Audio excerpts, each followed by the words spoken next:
Instead of taking the highway home, we decided to take the fun way back. And in our world, fun means dirt, rocks, and a little history carved straight into the mountains. That decision gave us 3 trail options. We landed on Stoney Pass, with a quick detour to the Buffalo Boy Mine before rolling on home. We had driven the eastern side of Stoney Pass back in 2022 in our long bed Toyota Tacoma, even venturing up to the offshoot of Kite Lake. We'll link the video below. But this time, we weren't going to take that main side quest, but instead opt for one with a little more history. The Buffalo Boy Mine was our goal. We had been spending some time up near the town of South Fork. But sadly, it was time for us to leave, but at least our adventures weren't done.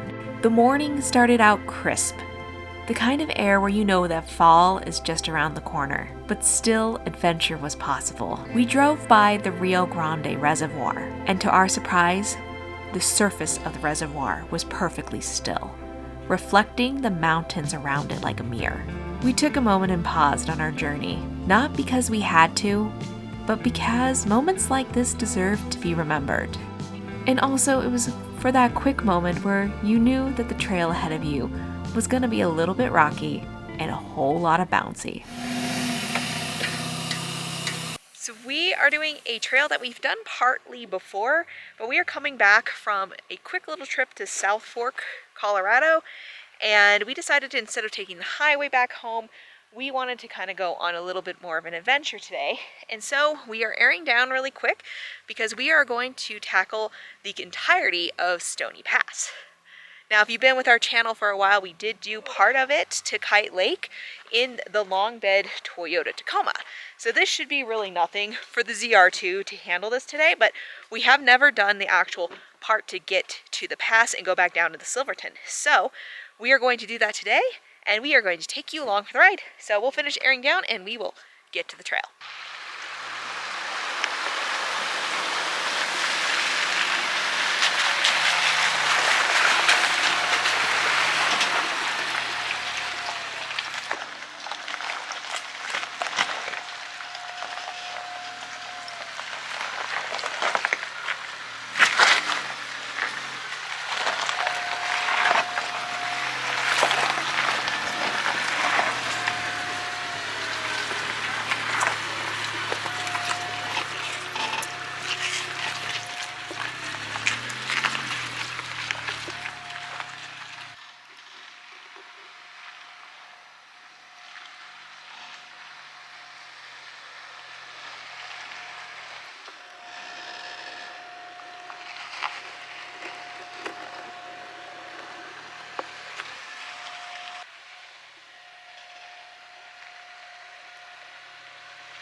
Now, don't let these scenic water areas fool you. Stony Pass has a reputation, so airing down is a real must if you want to keep your kidneys intact. The trail is bouncy, rocky, and relentless. Airing down helps, but you are constantly reminded that this road was never designed for comfort, and it was never really meant for off-roading in the first place. It was meant for pack mules. Back in 1872, this route was carved out to connect the San Juan mining towns around Silverton with the Front Range through Del Norte. It started as a pack animal trail, and then wagons eventually followed.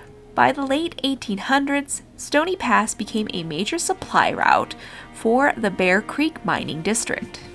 And just like other mining areas in the region, mining eventually slowed in World War II, and by 1950s the Forest Service took over the road. Today, if you think about it, it really serves the same purpose: getting people over a mountain who are willing to work for it.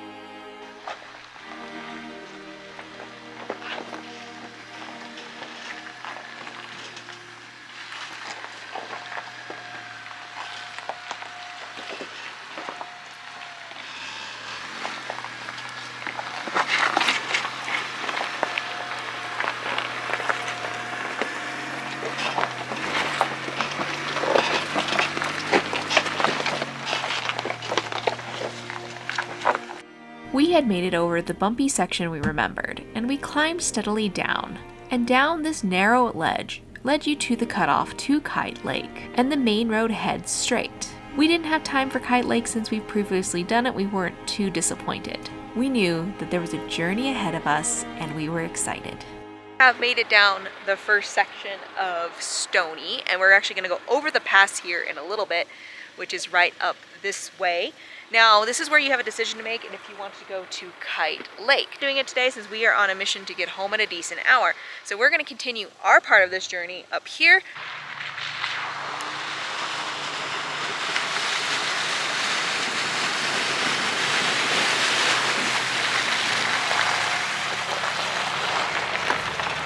After crossing the small stream, and this is when we realized that we prefer the harder side of Stony. And that's because there are way fewer people to deal with.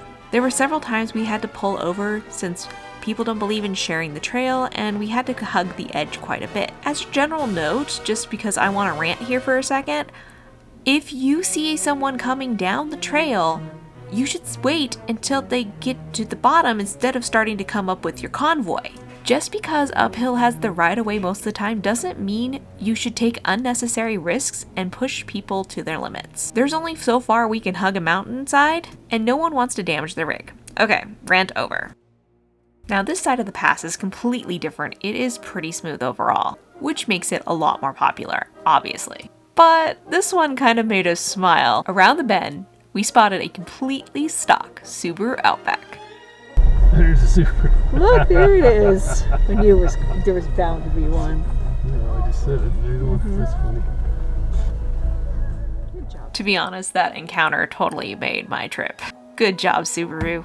But then a few minutes later, that spotting made this one even better. A bunch of oversized, overtired Jeeps, where a Subaru has dared to tread. And somewhere between those two moments, Stoney Pass perfectly summed itself up. It has a little bit of everything for everyone. And yes, we had to follow these Jeeps all the way to the summit, which we knew we would have a chance to slip around the traffic and grab a few photos and of course get out of them before they started heading down the hill so that we wouldn't have to follow a giant group. If you haven't put two and two together yet, you know Dane and I don't like people at this point. So we are now descending from the top of Stoney Pass, and honestly, the rough side is the Rio Grande side. It is stony, and bumpy. But this side has been bumpy, but it's easy. Like, you could be in 4 high for a lot of it. We saw a Subaru, which was awesome, because it just makes you go, oh, that's perfect, and means that they can make it up here too if you're careful. So, in case you're wondering, you can at least make it to the Kite Lake turn off. I wouldn't go over all the way to the reservoir because we hit our skid plate a couple times, so. Yeah, so I wouldn't recommend it unless you have a skid plate on your Subaru and you really want to try that. But so far, the views are pretty. We've had a couple groups that we ran into so far, but nothing too major. We figured the west side descent would be pretty uneventful, but that assumption didn't last long. We started to run into some dirt bikers coming up the hill. The first one seemed to be handling the trail pretty well, even though he still lost his footing just a little bit. He let us know that there were 2 others behind him, but we quickly found out that the one in the middle was kind of having a rough go of it. Here he comes.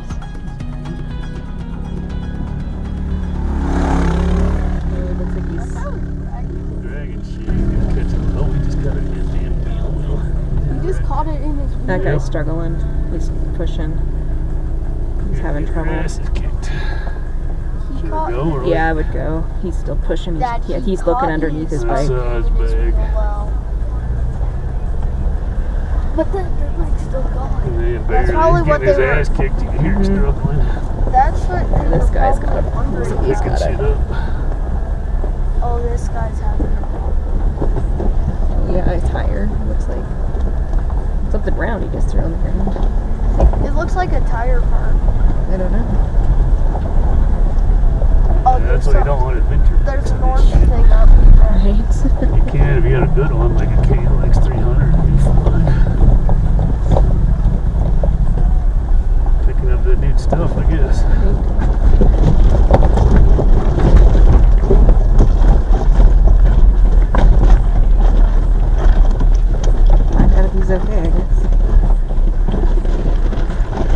Good. Okay. That dude looted all that stuff. He did. You might want to come back for it. I'm hoping so. I'm just trying to get off the trail. Oh, Yeah. well, thank you. We don't know if the guy ever turned around and got his stuff, but we're hoping he did. It was really nice of the other motorcycle to get this stuff out of the trail. Hopefully he did circle back. Since no assistance was needed, we decided to continue on our way to our next destination, which was Buffalo Boy Mine. Somewhere in between your descent before you get to the bottom of the pass, there is a turnoff that'll take you towards the Buffalo Boy Mine. And the road starts to narrow quite considerably very quickly. The further up you go, the more steep and shelfy the road becomes. Now, it's not too technical, but it does start to get very sharp in the turns, and there are very limited areas to pass. For our journey up, since we kind of hit it in between the groups, we didn't have to worry on our way up that there was anybody going to be in the way. So for us, it was not too nerve-wracking since we had the trail to ourselves. Now, I will say on the way back down, we did have 1 or 2 groups that we had to find pull-outs to accommodate us going around each other. Now, the importance here is to remember where those turnouts are so that whoever is closest can go into that turnout to make it easier for everyone. Now, along the way, you will see some different areas of mining history because there are some private land that has some of these older buildings on them. And as you know, the San Juan Mountains are full of mining history, and Buffalo Boy is just one of those places that shows off this history. As you drive on this trail, it does remind you that this trail was made for something a lot smaller than the modern day Colorado ZR2. But it's kind of fun to feel like you're tracing the same lines that the miners once walked to go and mine this area. Now, before we get to the amazingness that is this mine, let's cover a little bit of the history. By the late 1800s, this area was part of the Bear Creek Mining District. Supplies, ore, and people all moved through here, day after day, season after season. The mining areas shaped these mountains, and it put a demand on everything from the people who worked there. So could you imagine having to work in here when it started to get cold? Ooh. Now, the Buffalo Boy Mine is one of those ones that's kind of like a postcard. It has buildings still standing and, of course, the famous tram that goes all the way down the hill. The end of the tram is on private property, but you can still see it on the roadside. Now, without further ado, let's get to Buffalo Boy Mine. So we took an offshoot off of Stony, and we are exploring the Buffalo Boy Mine, as you can see it back there. But I got the drone up so we can get some really epic shots and share them with you here.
When I was flying the drone, I noticed that the trail went higher, so of course that meant that we were going to try to go higher too. After looking at the map, we realized that this was going to top out around 13,000 feet. The trail was narrow, and it tilted just enough to make you lean forward in your seat just a bit, but the payoff was amazing.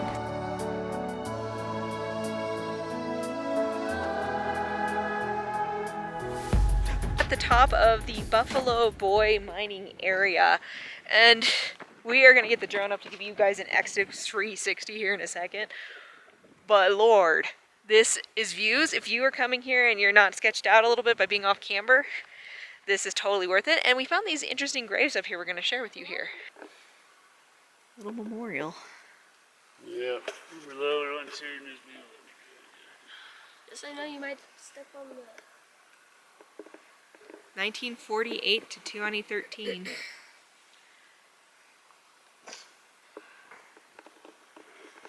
This one must be the older one. 2017, killed 17 years. For 1995. From what we gathered, this might be some sort of memorial site for people who are maybe in a Jeep club or something like that. If you know what this is here for, please leave a comment down below. But as promised, we are going to give you the 360-degree views of the San Juan Mountains.